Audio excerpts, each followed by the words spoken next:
August 15, 1943, Kiska Island, Alaska. 34,000 American and Canadian troops stormed the beaches in the largest combined amphibious assault in the Pacific to date. They expected fierce resistance. The island was held by 10,000 Japanese soldiers in heavily fortified positions. Intelligence indicated they would fight to the last man. The landing went smoothly, too smoothly.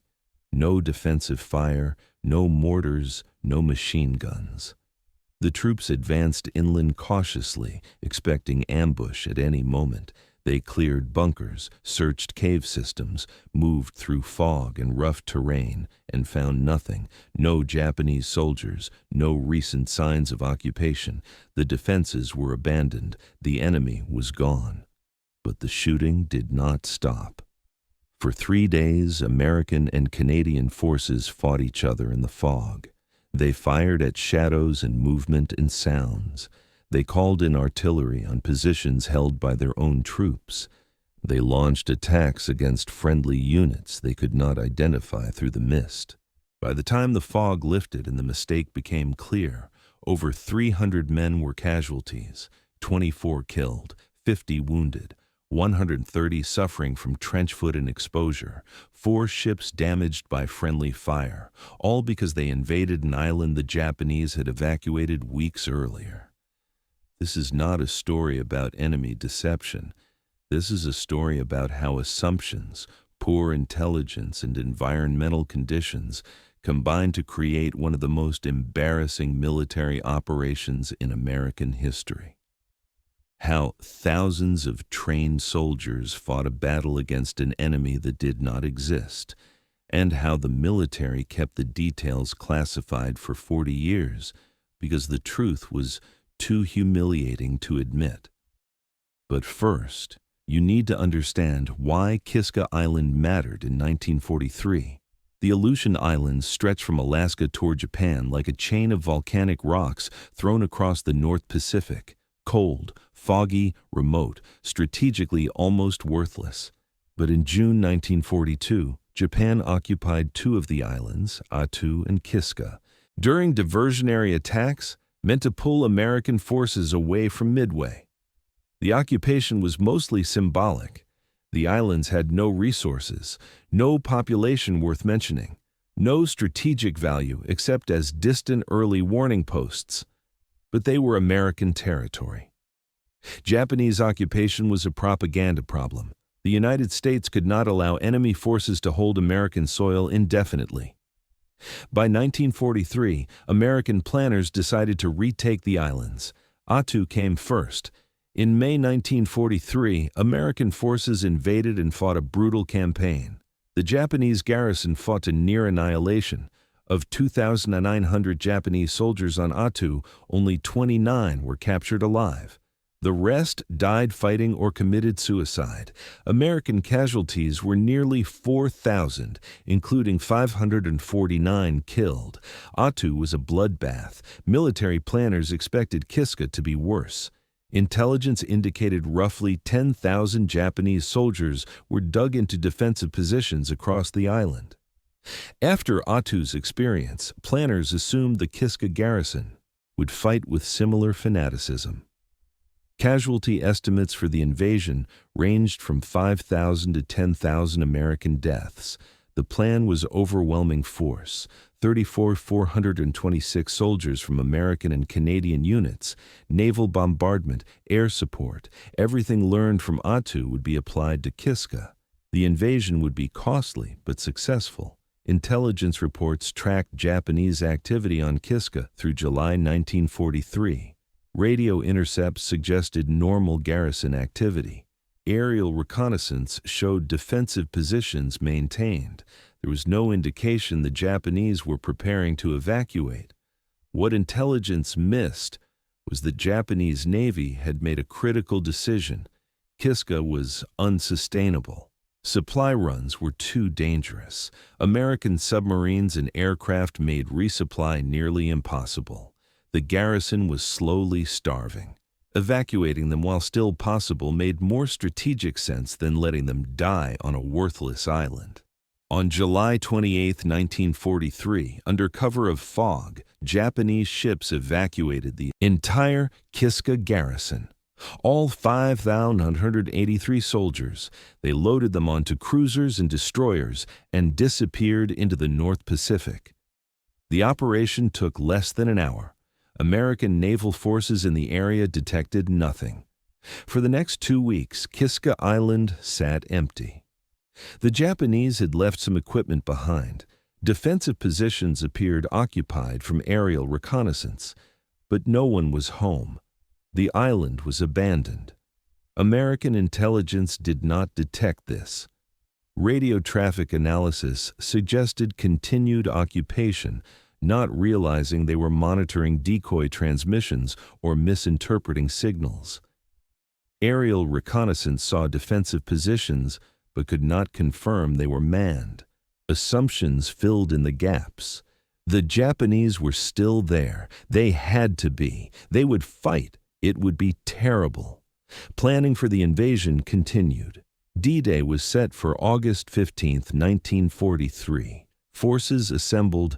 Final briefings emphasized the expected ferocity of Japanese resistance. Soldiers were told to expect heavy casualties.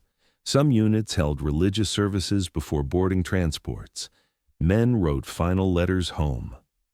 The amphibious force approached Kiska on the morning of August 15th. Naval bombardment began at dawn. Hundreds of shells pounded the island. Aircraft strafed suspected defensive positions. The noise was tremendous. Smoke and dust obscured the landing zones. Then the first wave hit the beach. Soldiers scrambled out of landing craft expecting machine gun fire. Nothing. They advanced inland. Still nothing. Officers assumed the bombardment had been effective, or the enemy was waiting to spring ambush further inland. Orders were to proceed cautiously. The island's terrain was difficult. Volcanic rock, tundra, frequent patches of fog that reduced visibility to meters. Units lost contact with each other quickly. Radio communication was spotty. The fog made visual coordination impossible. By midday, thousands of troops were spread across the island, moving through fog, expecting contact with the enemy at any moment. Tension was extreme. Every sound was a potential threat. Every shadow could be enemy soldiers. Then someone fired. Maybe at movement in the fog, maybe at a sound, maybe at nothing. The shot echoed. Other units heard shooting and assumed contact had been made. They fired toward the sound. More shooting, more confusion. Units began reporting enemy contact. Taking fire from grid coordinates. Artillery was called in. More units maneuvered to support. More shooting. The battle everyone expected was happening, except there was no enemy. American soldiers were shooting at Canadian soldiers were shooting at American soldiers. Nobody could see clearly through the fog. Friend or foe identification was impossible. Units fired at movement and sound. They called in artillery on positions they thought were enemy. Those positions were held by friendly troops.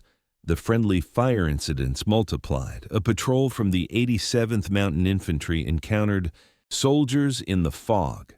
Challenged them, got no response or unclear response, opened fire, killed 3 Canadian soldiers. The Canadians returned fire. Both sides called for support. More units converged, more shooting. A Navy destroyer offshore received reports of enemy positions and fired shore bombardment. The coordinates provided were actually American troop positions. Several soldiers were killed by naval gunfire from their own ships. Soldiers stumbled upon Japanese defensive positions, bunkers, trenches, equipment, but no Japanese. Some positions had food still laid out, weapons stacked neatly, as if the occupants had just stepped away. The realization began to spread. The Japanese were not here. They were gone. But the shooting continued. Units in different sectors did not know what others knew. Communication was poor. The fog persisted. Soldiers continued firing at what they thought were enemy positions. actually firing at their own forces. On the second day, August 16th, the fog remained. Casualties mounted. Units began reporting they were under heavy fire but could not locate the enemy. Because the enemy was themselves. American and Canadian forces, completely unable to coordinate, were fighting each other in zero visibility conditions. Officers tried to establish order, ordered ceasefires. But with units spread across the island and communication limited, orders did not reach everyone. Some units held fire. Others, not receiving the order or not trusting it, continued engaging. A particularly tragic incident occurred when a Canadian company advancing through fog encountered an American company moving from the opposite direction. Both companies had been told to expect enemy forces. When they spotted each other through the mist, both opened fire simultaneously. The firefight lasted nearly 30 minutes before officers on both sides realized what was happening and ordered ceasefire. 4 dead, 15 wounded. All friendly fire. The situation was compounded by booby traps. The Japanese, when evacuating, had left behind mines and improvised explosives. These detonated as troops moved through abandoned positions. Explosions added to the chaos. Soldiers hearing explosions assumed combat was ongoing and moved toward the sound, sometimes triggering more mines. By August 17th, the fog began to lift. Units could finally see each other. The scale of the mistake became apparent. There were no Japanese on the island. The enemy they had been fighting for 3 days was themselves and the environment. The final count was devastating in its absurdity. 24 killed, 50 wounded by gunfire, 191 cases of trench foot and exposure from operating in cold, wet conditions while moving through fog for days. 4 ships damaged, 2 by friendly fire, and 2 by running aground in the fog, and 0 enemy casualties, because there was no enemy. The only Japanese found on the island were 2 bodies in a mass grave, men who had died of disease before the evacuation, and 1 dog left behind, which was captured and became a mascot for one of the American units. The military response to this fiasco was damage control. Initial press releases stated that Kiska had been secured with light resistance. The details of friendly fire casualties were classified. Reporters who had accompanied the invasion were given sanitized accounts. The truth was buried under layers of secrecy. Officially, Kiska was a successful operation. The island was retaken. Mission accomplished. The fact that no enemy was present and most casualties were self-inflicted was not publicized. Families of soldiers killed or wounded were told their sons and husbands had been injured in combat operations. Technically true, but misleading about what actually happened. The classification was justified as protecting operational security. Revealing the full details would embarrass the military and potentially undermine morale. If the public knew that hundreds of casualties resulted from soldiers shooting each other on an empty island, confidence in military competence would suffer. But suppressing the truth created its own problems. Veterans who survived Kiska knew what happened. They had lived through 3 days of chaos and friendly fire. They knew the island was empty. They knew their friends had died in a completely preventable disaster. And they were forbidden from speaking about it. Some tried. A few letters home mentioned the confusion and that no enemy was encountered. Military censors caught and redacted these details. Soldiers were reminded that discussing operational details was prohibited. The official story was maintained. Over time, pieces of the truth leaked out. Journalists investigating casualty reports noticed inconsistencies. Some veterans, after being discharged, spoke to local reporters. By the late 1940s, it was known among military historians that Kiska had been a friendly fire disaster. But official records remained classified. The full declassification did not happen until the 1980s. 40 years after the operation, documents were released detailing what actually occurred. The military's embarrassment had faded enough that transparency was possible. By then, most of the veterans involved were elderly or deceased. The political cost of admission was minimal. When the truth became public, reactions were mixed. Some saw it as an understandable mistake given the conditions: fog, poor intelligence, expectation of fierce resistance. Others saw it as criminal negligence. How could 34,000 troops be sent to invade an island without confirming the enemy was still there? How could friendly fire incidents continue for 3 days before being stopped? The intelligence failure was examined in detail. How had Japanese evacuation gone undetected? Why did analysts assume continued occupation without confirmation? The answers were uncomfortable. Intelligence analysis had been driven by assumptions rather than evidence. Planners saw what they expected to see rather than what was actually there. The assumption that Japanese forces would never evacuate was based on Attu's experience where the garrison fought to annihilation. But Attu and Kiska were different situations. Attu garrison had no evacuation option. Kiska's garrison did. Assuming both would behave identically was analytical laziness. The failure to detect the evacuation highlighted limitations in reconnaissance technology. 1943, aerial reconnaissance could photograph positions but not determine if they were occupied. Radio intelligence could intercept signals but not always determine their source or meaning. Submarines patrolling the area had missed the evacuation fleet moving under fog cover. These technological limitations should have been factored into planning. If confirmation of enemy presence was impossible, invasion should have been delayed until better intelligence was available. Or reconnaissance teams should have been inserted to confirm occupation before committing main forces. Instead, the operation proceeded on assumption and hope. When reality did not match assumptions, the result was disaster. The friendly fire incidents themselves were analyzed for lessons. How could thousands of trained soldiers fire on each other for 3 days? Several factors contributed. Environmental conditions. The fog made visual identification impossible. Units could not see who they were shooting at. In that environment, any movement was treated as hostile. Expectation. Soldiers had been briefed to expect fierce resistance. When shooting began, they assumed it was the enemy. Confirmation bias meant every sound and shadow was interpreted as enemy activity. Communication breakdown. Radio communication was poor due to terrain and weather.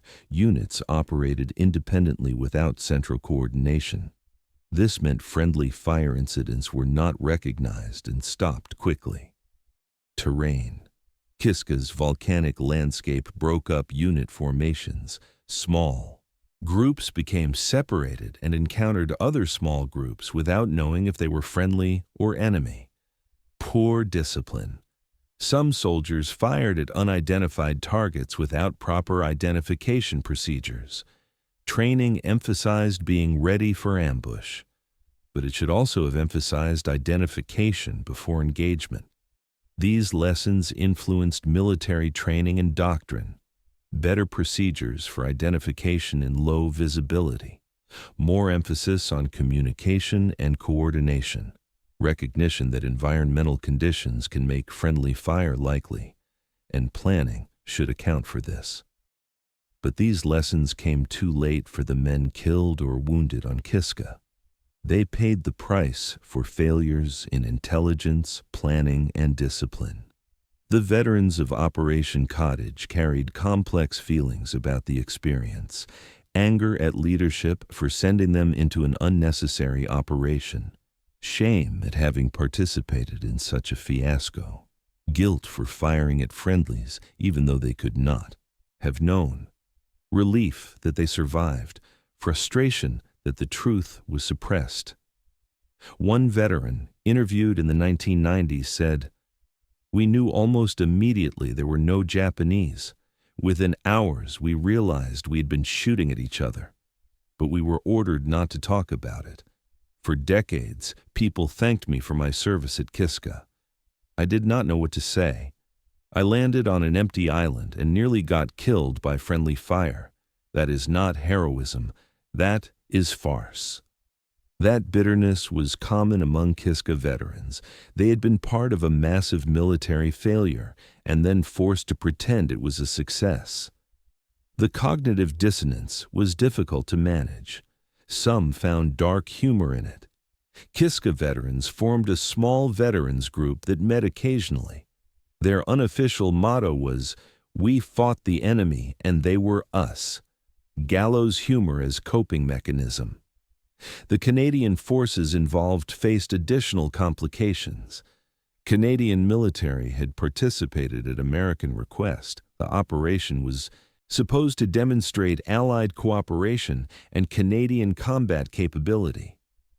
Instead, it demonstrated poor coordination and resulted in Canadian casualties from American fire. The political embarrassment was significant. Canadian military records were also classified for decades. When declassified, they showed Canadian officers had raised concerns about the operation before it began. Intelligence seemed uncertain. Coordination between American and Canadian forces was inadequate. But these concerns were overruled by political pressure to participate. The families of those killed or wounded faced their own struggles.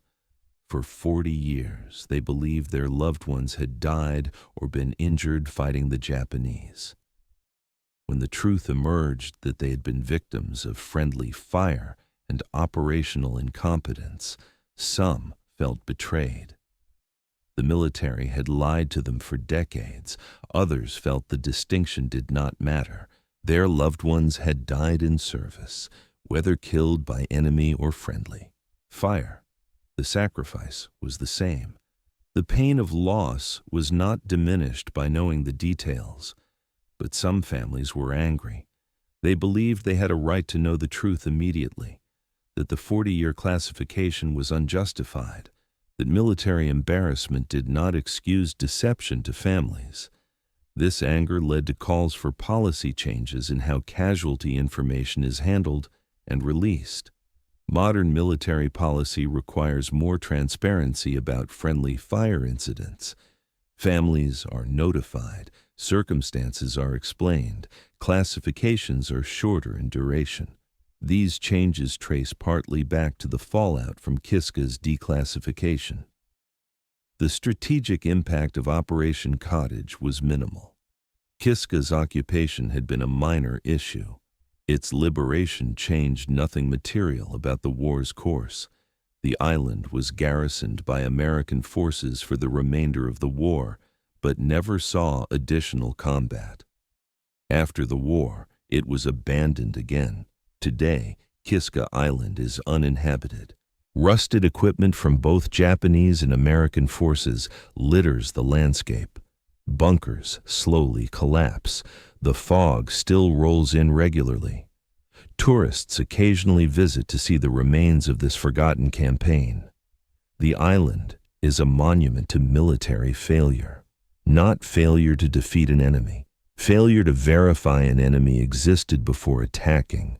Failure to prevent friendly fire. Failure to acknowledge mistakes honestly. Military historians include Kiska in case studies of what not to do. Assume nothing. Verify intelligence. Plan for friendly fire and poor visibility. Coordinate communication. Be honest about mistakes rather than covering them up. These lessons seem obvious in retrospect, but they were learned through painful experience. The men who died on Kiska taught those lessons with their lives. That is perhaps the only value extracted from an otherwise pointless operation. The operation also highlighted the danger of momentum in military planning. Once Operation Cottage was set in motion, canceling it based on insufficient intelligence would have been seen as weakness. Commanders felt pressure to proceed even when doubts existed. Political and military pride overrode caution. This phenomenon repeats throughout military history. Operations continue despite warning signs because stopping is seen as failure. The result is often worse failure later. Kiska was not the first or last example, but it was a particularly clear one. If planners had delayed the invasion to get better intelligence, if reconnaissance teams had been inserted first, if better communication systems had been deployed, if identification procedures had been stricter, any of these might have prevented the disaster. But all of them would have required admitting uncertainty and delaying operations. In the momentum of planning and pressure to act, these cautious approaches were overridden. The result was 300 casualties fighting an enemy that was not there. The men who died on Kiska deserved to be remembered not as victims of enemy action, but as victims of systemic failure. Their deaths were preventable. Their sacrifice bought nothing except lessons the military should have already known. Private First Class James Sullivan, killed by friendly fire on August 16, 1943. Age 20. From Massachusetts, shot by Canadian forces who mistook his unit for enemy in the fog. His family was told he died in combat against Japanese forces. They learned the truth in 1985, 42 years later. Corporal Henry Martinez, killed by artillery fire on August 15, 1943, age 24, from California. The artillery was American, called in on coordinates that were supposed to be enemy positions but were actually friendly. His mother kept the telegram saying he died heroically. She never learned it was friendly fire that killed him. Private Leonard Kowalski died from exposure on August 18, 1943, age 19, from Michigan. He had been separated from his unit in the fog, wandered for 3 days in cold, wet conditions before collapsing. Found dead from hypothermia, preventable death resulting from operational chaos. These men and others like them paid for mistakes they did not make. They followed orders, they did their jobs, and they died or were injured in an operation that should never have happened the way it did. Operation Cottage stands as one of the most embarrassing military operations in American history, not because of enemy action, because of self-inflicted failure. 34,000 troops invaded an empty island and fought each other for 3 days. The secret was kept for 40 years because the truth was humiliating. When it finally came out, it was a reminder that military competence cannot be assumed, that operations should be questioned, that transparency matters more than protecting institutional pride. The battle where 300 men died fighting an enemy that was not there. Operation Cottage, the operation nobody wanted to talk about. The secret kept for 40 years. Now you know why. The psychological impact on survivors of Operation Cottage was unique among combat veterans. Most soldiers who experience trauma do so while facing a real enemy. The fear, violence, and loss occur in context of meaningful combat. Kiska veterans experienced all the trauma without the context. They had experienced intense fear, had fired weapons at targets they believed were enemy, had seen friends killed and wounded, had operated under combat stress for 3 days. But the enemy they feared did not exist. The danger came from their own forces and environmental conditions. This created cognitive dissonance that was difficult to process. Traditional combat trauma comes from facing mortal danger from an enemy trying to kill you. Kiska trauma came from being endangered by confusion, poor planning and friendly fire while searching for an enemy that was not there. Some Kiska veterans reported feeling their experience was not real combat, that because no enemy was present, their trauma was somehow less valid. This feeling was reinforced by the military's suppression of details.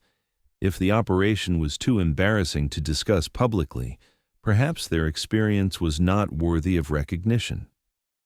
This denial of experience validity compounded trauma. Veterans could not process what happened because they were not supposed to talk about it. They could not share their stories because the stories were classified. They carried the weight of Kiska alone, unable to seek support from those who had not been there. Some developed lasting psychological issues, paranoia about fog and low visibility, difficulty trusting authority after being sent into such a poorly planned operation, anger at military leadership that persisted decades. One veteran refused all contact with Veteran Affairs Services, saying, "They sent me to fight ghosts, then told me I couldn't talk about it. They don't get to pretend to care now." The friendly fire aspect added another layer of complexity. Some men knew they had fired at positions later discovered to be friendly. They had potentially killed or wounded fellow soldiers. Even though they had no way of knowing in the conditions, the guilt was real. One veteran described his experience. "I fired at movement in the fog, standard procedure, saw someone fall, thought I got an enemy soldier. Later found out that sector had been held by Canadians. I might have killed a Canadian. I will never know for sure, but I think about it constantly. Did I kill a man who was supposed to be on my side?" That guilt, combined with inability to discuss it due to classification, created a destructive psychological burden. No counseling, no support groups, no acknowledgement, just silent private suffering for decades.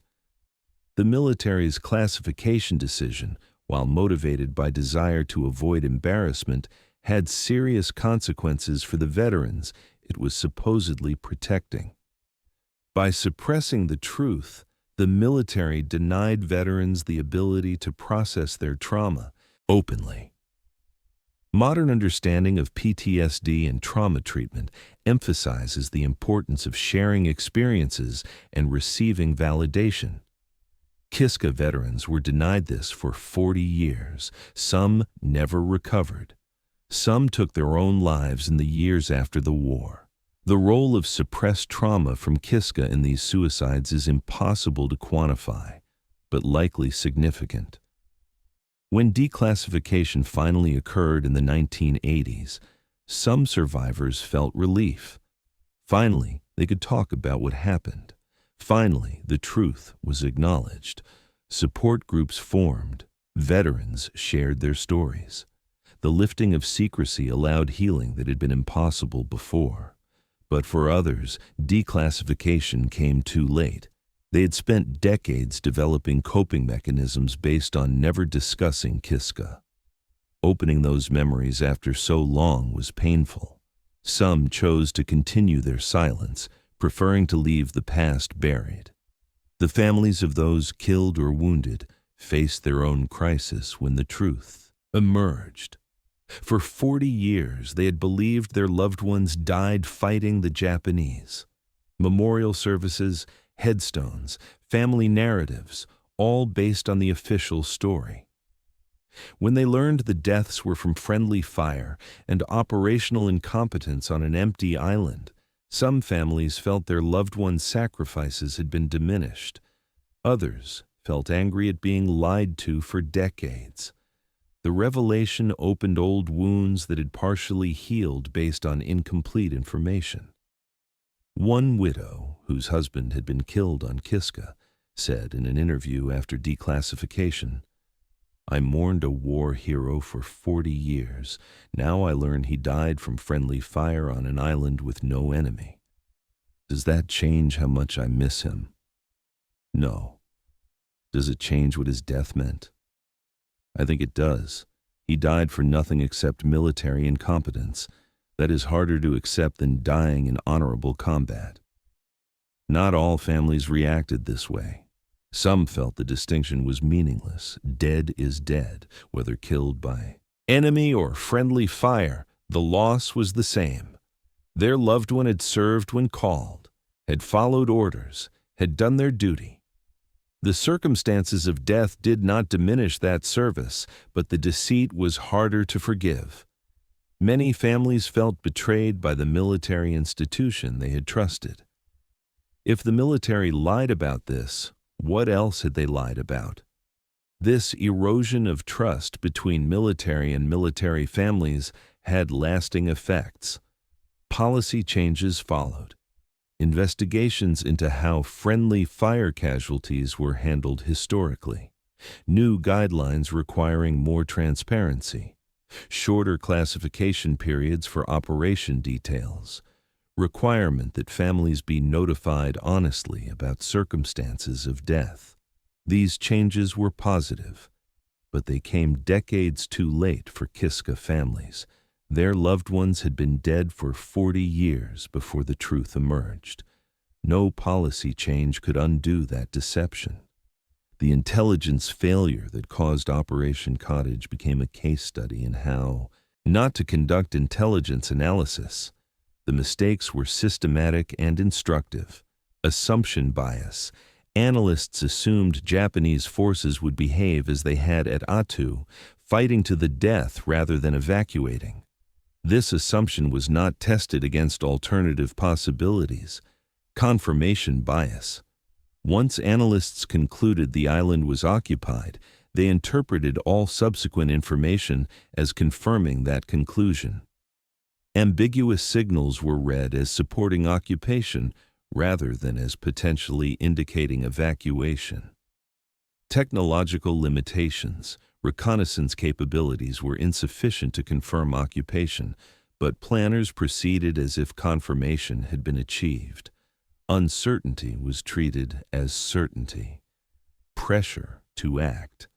Political and military pressure to conclude the Aleutian campaign quickly meant intelligence assessment was rushed.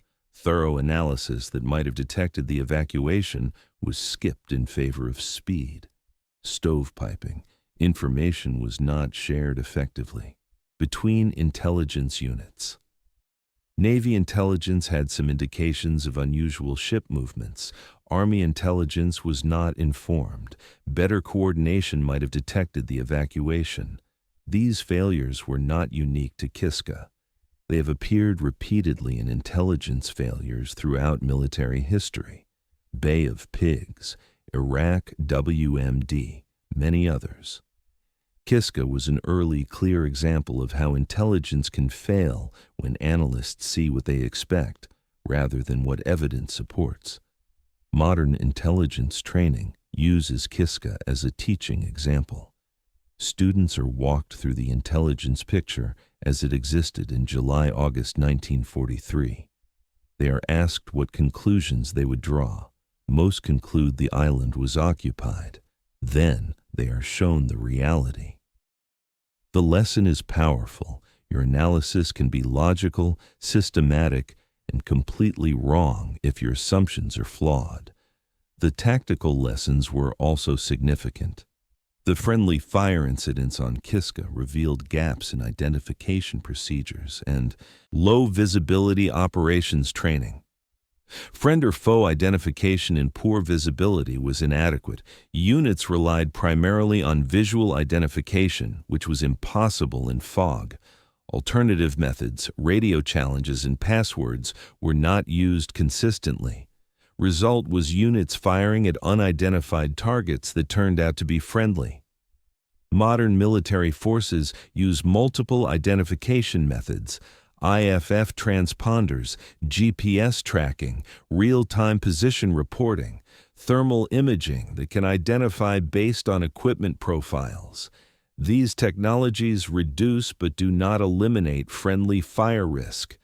They trace back to lessons from incidents like Kiska. Communication systems were also inadequate. Units became separated and lost contact. Central coordination broke down. Each unit operated independently based on local information. This made friendly fire more likely because nobody had overall battlefield awareness. Modern military emphasizes network-centric warfare, every unit tracked in real time. Positions shared across the force, central coordination maintained even in adverse conditions. Again, lessons from Kiska and similar incidents drove these improvements. Rules of engagement were refined, policies about when to fire at unidentified targets, requirements for positive identification before engagement, balance between force protection and preventing friendly fire. Kiska demonstrated that firing at unclear targets in confusion could be more dangerous than holding fire. The operation also influenced amphibious assault doctrine. Pre-invasion reconnaissance became standard, verification that the objective was actually held by enemy forces, use of specialized reconnaissance teams to confirm intelligence before committing main forces. These practices were not universal in 1943. By 1945, they were standard. Kiska contributed to that evolution. The embarrassment of invading an empty island taught military planners to verify before committing forces. Environmental conditions. Training improved. Military forces began training specifically for low-visibility operations. How to maintain unit cohesion, how to avoid friendly fire, how to use alternative communication methods when visual and radio are compromised. Kiska demonstrated these skills were essential, not optional. The long-term strategic lesson was about the cost of embarrassment avoidance. The military classified Kiska details to avoid humiliation. This prevented honest examination of what went wrong. Lessons that could have been learned and disseminated were instead buried in classified files. When similar conditions occurred in later operations, the same mistakes were sometimes repeated. Because the Kiska lessons were not widely known, other units had to relearn them through their own mistakes. Classification meant the learning was not shared. Modern military culture emphasizes learning from failure, after-action reviews, honest assessment of what went wrong, sharing lessons learned across the force. Kiska is a reminder of why this transparency is important. Hiding mistakes to avoid embarrassment prevents learning that could save lives in future operations. The political dimension of Operation Cottage was also significant. The Aleutian campaign had been politically motivated from the start. Japanese occupation of American territory was embarrassing. Liberating the islands was about public perception as much as military necessity. This political pressure contributed to poor decision-making. The operation proceeded despite intelligence doubts, because canceling it would have been politically difficult. Admitting the islands might be empty would have raised questions about why the campaign had been prioritized. Politicians wanted a victory. Military planners felt pressure to deliver one. Result was an operation that proceeded despite warning signs, because stopping was politically unacceptable. The casualties and embarrassment that followed were consequences of prioritizing politics over prudent military judgment.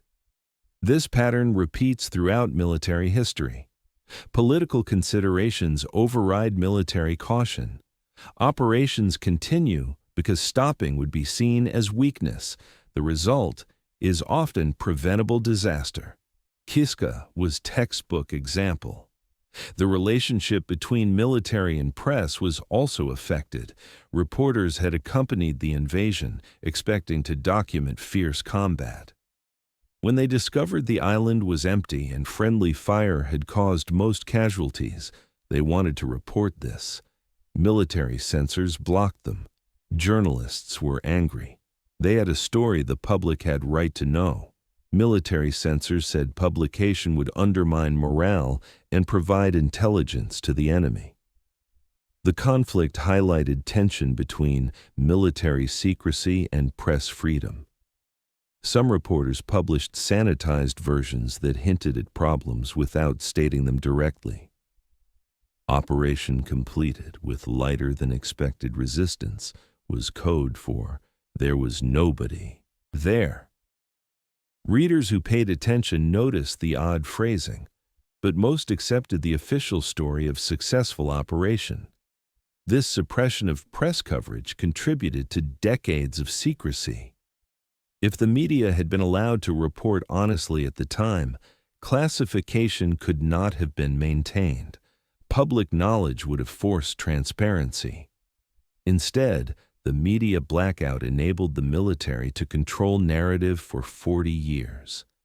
When declassification occurred, media coverage was extensive. The story of soldiers fighting each other on an empty island was dramatic.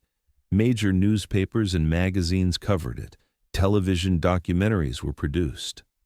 For a brief period in the mid-1980s, Operation Cottage received more attention than it had during the war itself. This renewed attention was uncomfortable for survivors. Many had spent decades not discussing Kiska. Suddenly, everyone wanted to interview them. Media wanted dramatic quotes about military incompetence. Survivors, mostly, declined interviews, preferring to maintain privacy. A few spoke publicly. Their accounts were measured and thoughtful. They described what happened without melodrama. They expressed frustration with how it was handled, but acknowledged the fog of war makes mistakes inevitable. They emphasized learning from failure rather than assigning blame. One veteran summarized it well. Kiska was a mistake.